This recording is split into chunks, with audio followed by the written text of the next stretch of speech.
Hi, I'm Colleen Hall. This is Delaney. We are going to do our running record for reading right now, and I'm going to have Delaney go ahead and read to me. Let's turn this down a little so we can see it better. Okay, go ahead, Delaney. Whenever you're ready, you start, and I got a timer starts whenever you start. Do I start on page 4? Yeah. Okay. Yep. I know it isn't a good excuse for what I did, but Dell had never been very nice to me. He didn't talk a whole lot, and when he did, he was usually telling mean jokes. Just that morning, he'd called me Jeremy instead of Jamie. When I got on the bus, the name calling was a long and humiliating story. Last summer, I ended up in the hospital with a really bad flu, and a few kids started a rumor saying I gotten sick by crawling through the garbage. I don't know who came up with the nickname Jeremy, but Dell still hadn't let it go. Try as I might to ignore him, it still bothered me. So when our principal, Miss Cosgrove poked her head inside our classroom and quietly asked Dell to come to her office, I naturally thought that he'd done something mean to someone. After all, it wouldn't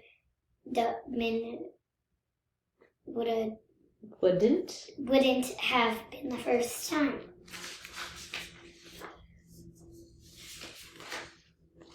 Okay. During morning recess, I hung out with some of the other girls in a sunny corner near the building. Through the window, I caught a glimpse of Dell sitting in the principal's office. A woman I didn't recognize stood between him and a smaller boy in another chair. The boy was crying, and the woman was trying to comfort him while Dell scrawled. Do you see that? I asked my friend, but just at that moment, Miss Cosgrove snapped the blinds shut. What? Asked May. Dell was in Principal Congo's office, and he and the principal both seemed angry. A little kid and a woman were in there with them, but I've never seen them before. Dell's constantly in the principal's Congrove's office, May said.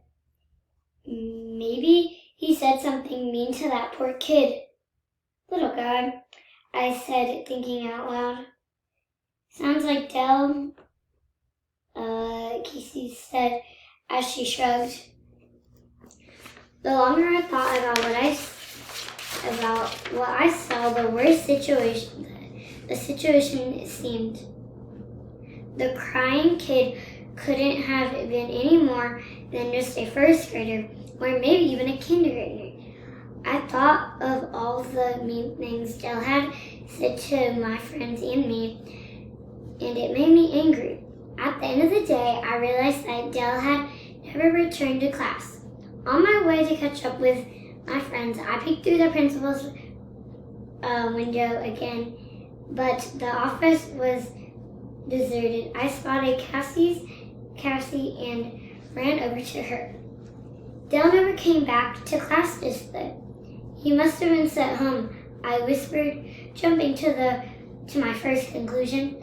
Cassie's eyes widened. It felt good to see her so interested in what I said. I bet he did something really terrible to that poor kid. Now that I think about it, I remember the kid's face looking puffy. Maybe Dell hit him. Cassie looked even more shocked. Just then, May ran up to behind us and asked what we were talking about. Jamie thinks Dell might have beaten up a kindergartner because he was sent home and never came back, Cassie said. May's mouth fell open, and without thinking, I nodded in agreement.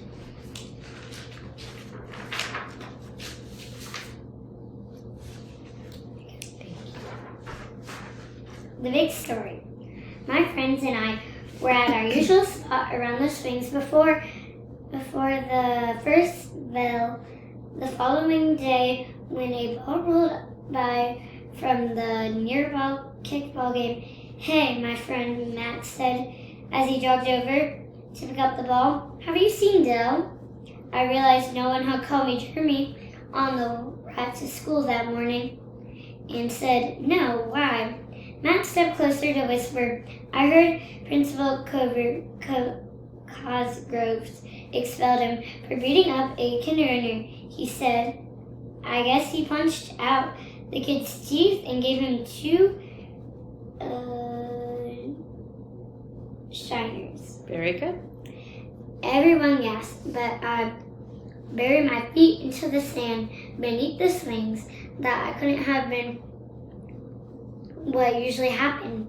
I hadn't seen any black eyes or missing teeth. Dad wasn't at school, though, so maybe he hadn't been expelled. "Where did you hear that?" I asked. Matt shrugged and said, "The whole school's talking about it." "Jamie, you were right," Cassie said, and everyone nodded.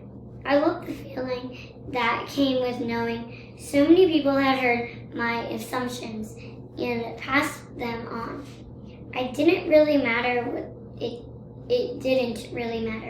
what they had changed parts of the story because we were all having fun, and I couldn't imagine that Dell could even care.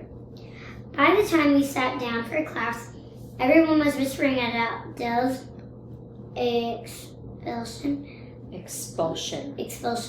So we were surprised when he walked through the door. All the kids felt silent and stared at Dell. Maybe his way to his seat at the back of the classroom. He looked at the ground till he sat down, and the kids next to him snipped their desks away. Very good. You can stop right there, Delaney. That was great reading. I marked the things I needed to mark, so we are good for that. Thank you so much. Bye. Bye.